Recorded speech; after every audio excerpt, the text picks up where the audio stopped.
Storm.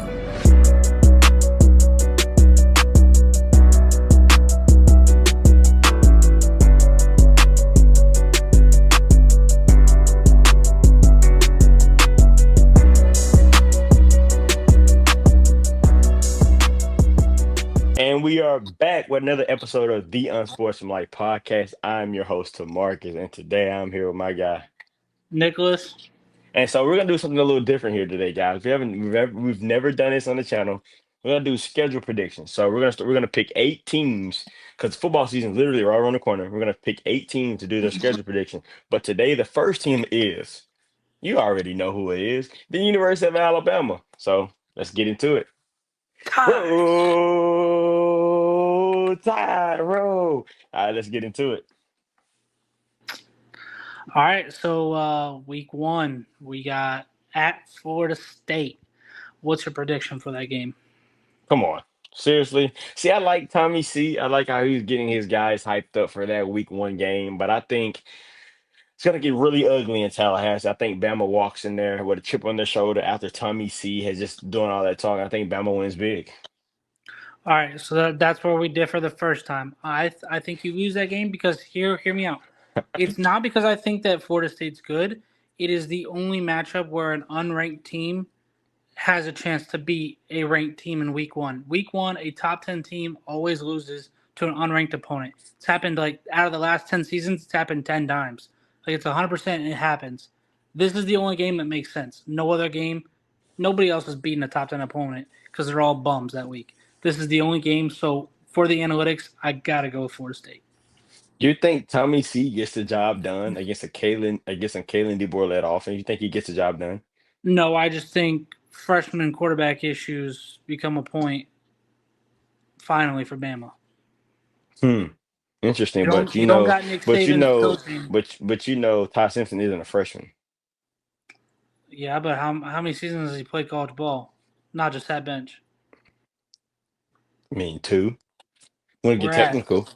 Alabama. He played for I mean, Alabama, like I'm actually saw field, meaningful yes. games. As a matter of fact, he played against South Florida 2 years ago when Nick Saban benched Jalen Milroe. That counts. That counts for something. That definitely counts. It's South Florida. I don't give a damn if it was LaFleur High School. It still counts. It counts. That's So I like mean, playing he's been. Let that's me like say this: playing he's the school to been blind. no, he's been there a while. He's been there a while. He knows the system. Yes, he started under Nick Saban, but now he has Kalen DeBoer. On top of that, he has one of the best OCs in the country in Ryan Grubb. So I think I have that offense ready to roll week one. So that's why I'm going to sit here and say I think Bama walks into Doak Walk Kimber Stadium, whatever you want to call it, and win that game easily. I'm telling you, watch it, book it. Oh yeah, whatever. Let's go to week two. All right, week two, we got UL Monroe, dub. Cakewalk. Next. Wisconsin at Bama.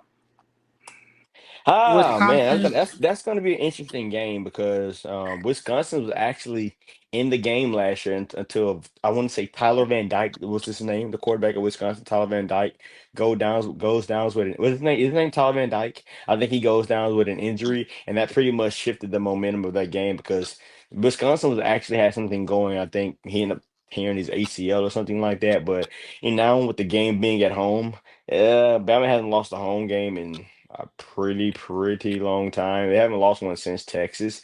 So I think Bama wins that game convincingly as well. yep. Disregard the Lightning. We're gonna keep on going here. At Georgia, downtown Athens. That's week three. That is week four. Yeah. So what about week three? We already did that. That was Oh, you Wisconsin. said it was week four. Wow. See, that's the one where I see. I don't see a world where we're living in where Kirby Smart loses to Kalen DeBoer again. Is that really a possibility? Because I actually have Bama losing that one.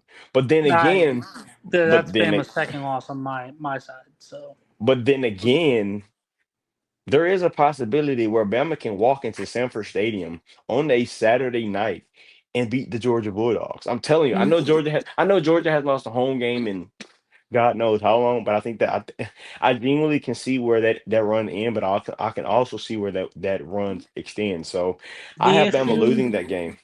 the issue is that Bama's going to lose that game because Georgia, the way that they lost last year, they're not losing like that. They're going to come out with some vengeance, and it's a home game for Georgia. I don't see But then well. again, how can you sit here and say that when they don't have their guy who genuinely brought them back in games? Let me say this: he brought them back in games, game time after time. If it wasn't for Carson Beck, man, Georgia doesn't have a chance. I'm gonna say this and say this. You put Gunnar Stockton in that situation, that game's over.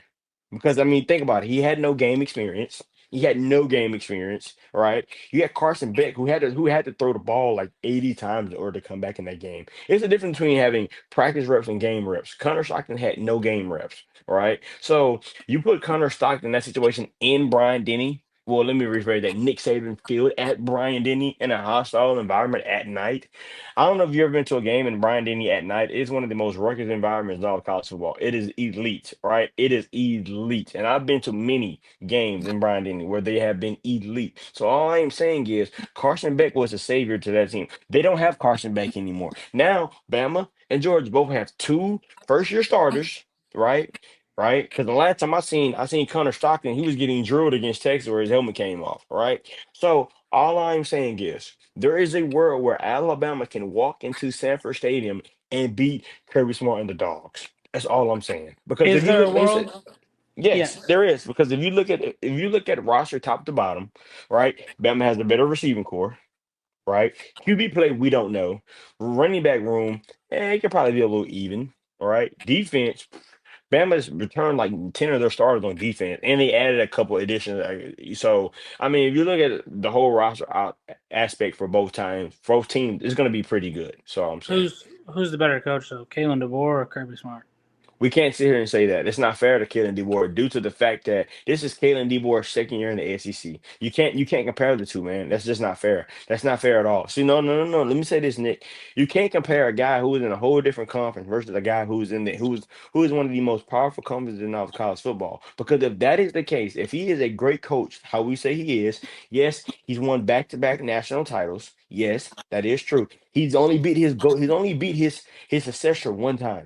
I know Nick Saban's not here, right? But good coaches find ways to beat their successor more than one time. He's only done it once. So all I am saying is we can't sit here and say Kalen DeBoer isn't a great coach when you came into my field last year and I beat you and you're the number one team in the country.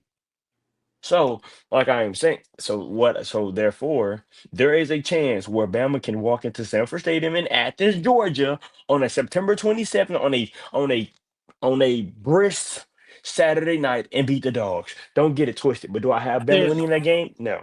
there's a world that it can happen, but I don't think it happens. Um, so we'll move on to week 5. So you have them what 3-1, and I got them two and Yeah, two.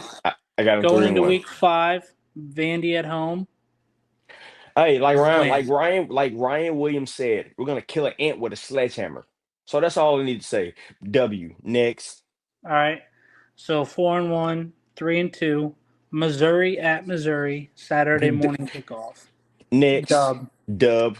Because All this is right. the thing. You don't know. See, Missouri, the problem with Missouri is you don't know what they have at quarterback. You don't know. You don't Yeah. know the outlook of the team. So that's a W. Next, Tennessee at home, Bryant Denny at Stadium. home, I think Bama avenges their last season loss. Because like I said, now you got Joey Aguilar behind the rim, or you're gonna have McIntyre. But I'm pretty sure it's gonna be Joey Aguilar being the QB1. Right? We've seen Joey Aguilar struggle in big game environments, right? Not saying he's gonna struggle against Alabama, but I don't see a world where Tennessee is walking to Nick Saban field at Brian Denny beating those guys. So give me Alabama. Now, again, I know this is where we're going to differ again. I still have them beating Tennessee, but next week after that, no bye week, nothing. You got to go right in to South Carolina, Lenore Sellers, balling out. William These Bryce guys Stadium, 4-0. baby. William Bryce Stadium. I think the last time Alabama went to William Bryce might have been 2012, or it could be a whole lot sooner than that. I don't remember the last time. When was the last time Bama went to William Bryce? It's probably been a while, but I never remember Alshon Jeffries having a day. Him and Jake Garcia were having a day in William Bryce Stadium in like 2012 when they upset Alabama. 2010, I'm sorry, 2010 when they upset Alabama. I don't see that happening again. I love Lenora Sellers. I think they have a hell of a team. I think they're gonna have a hell of a season. But I just think roster for roster, pound for pound, I think Alabama wins that game. So I think Bama can pull that off. I'm gonna go that I think they can pull it off, but I think that they're gonna lose that game. Now that would be Bama's third loss in my book. That'd be second loss in your book. The week after No, that, I didn't have them losing. I have them winning that game. okay. So you have them winning. So they have one loss to Georgia in your book, and I have them at three Yes. losses. So what are they, 6-1 at this point? Yeah, for you, for me, they would be five Four and and two. or four. No, they'd be 4-3 because I have three losses. Okay. Now, Yeah. Okay. the next week after that, LSU at Bryant Denny Stadium. Gotta love it, man. I mean, see, football doesn't really start until the month of November, and month of November is crucial. If I'm not mistaken, the game's November, right? November 8th. The mo- the month of November is where champions are made. No pun intended. Roll Tide. So, ah. Garrett Nussmeier, they got some pieces. Brian Kelly, they got Aaron Anderson, they got Caden Durham back there carrying the low in the backfield. I love the LSU side. I think they're gonna Meeks, have a too. wonderful. I think they're gonna have Weeks, whatever his fucking name is. I think they're gonna have a wonderful season this year. I think they're gonna be a potential playoff team, but they're not walking into Brian Denny and beating Alabama. This is not Baton Rouge, baby. This is not Tiger Stadium at night. This is Brian Denny Stadium on a brisk Saturday night. So you know what? Roll Tide. Give me Alabama. Suck that Tiger. I'm not gonna finish it, but you know the rest. I'm gonna go LSU on that game. That's Only why. because I think Garrett Nussmeier's got too many weapons around him. I think that last year the shellacking that Milrow and Bama put on LSU in Baton Rouge And was I an was there. absolute And the crazy part about it, man. And I was there sitting in the rain watching Jalen Milrow abs. for the second consecutive year absolutely own LSU. It didn't matter if it was at home or on the road. I'm talking There's about just that's what you call a Jalen Milrow legacy game. And I thought Bama was going to take off from after that, but they did. You know what happened after that. But just give me Alabama. I go LSU there, and that would be their fourth loss on my schedule. Um, Oklahoma at Bryant Denny Stadium. I think that this is where I love Bama John. bounces back. I love what's his name, John Mateer. I love John Mateer, if that's his name, if I'm not mistaken. I love Mhm. Mateer. I think it's going to be a wonderful addition to the Oklahoma Sooners, but I don't see Oklahoma walking into Brian Denny, especially with with that taste in their mouth. Alabama lost last year. I think Bama's going to come out swinging. I think they're going to swing for the fence. I think Bama wins convincingly. Because that was inevitably the loss that put them out of the playoffs last Yeah, year. basically. Yeah, So yeah, I think they come back and they win that. yeah. And then next week, typical SEC fashion, let's give ourselves a cake in fucking November. I mean, Eastern Illinois, hold on. But that's normally what happens before a rivalry game. Everybody does it. Just saying. Everybody not the pretty Big much does 12. it. Well, of course. I mean, you guys have had a champion in God knows how long, but whatever. Um, yeah. Think about it. Late 2000s, maybe Yeah, early yeah, yeah, 2010s. yeah. Fuck out my face. Yeah, exactly. Because like I said, you guys haven't had a fucking national champion in forever. So well, But you guys don't know anything I about think winning. the Big Ten does it too. I don't think the Big Ten. I think the Big Ten has a I, conference game. I mean, at the end of the day, you're an Iowa State fan, so what do you know? But yeah, I Hey, mean, yeah. again, and So I'm going to admit this on camera because I'm so tired of people throwing that shit in my face. I know Iowa State's never winning a natty. I'm fine yeah, with at least that. you know. At least you I know. got So, to but let's see the stick to the script. best. Let's stick to the script here. Let's stick to the script. Yeah, I don't want to hear that. we're gonna get to So that eventually yeah, though. Bama's gonna cakewalk them. And Starters then be out before the third quarter. last but not least, And then the greatest rivalry in all of college football, the Alabama Crimson Tide versus the Auburn Tigers in the Iron Bowl. You got to go to Jordan Hare, you got to go to Jordan Hare, and just depending on how Auburn season is, I wish it was a night game. I want it to be a night game because just when it's at night, man, it's different in Jordan Hare. You got the guy doing a swagging and surfing in Jordan Hare, dude. It is absolutely electric. But of course. You know I'm gonna have to go with. But then again, you always have to put it in consideration. It doesn't matter how bad Auburn is. For that game, for the bragging rights in the state of Alabama, they're gonna come to play. They're gonna put up a fight, but I don't think it's gonna be enough. Just depends on how healthy Alabama is in the season. If they're fully healthy, they're gonna absolutely dog walk dog walk Auburn, right? No disrespect to Cam Coleman, no disrespect to none of those guys, but I don't think they have enough. So therefore, give me the Alabama Crimson Tide. And yes, and like I said, and I'm serious and say this again, that is the best rivalry in all of college football. I stand on that. It is better than Ugh. the game. It is better than the game. Because let me ask you this, Nick. When was the last time you've seen a rivalry game for 5 consecutive years have national championship game implications? 2009, guess what? Alabama. Well, let me take away the implications.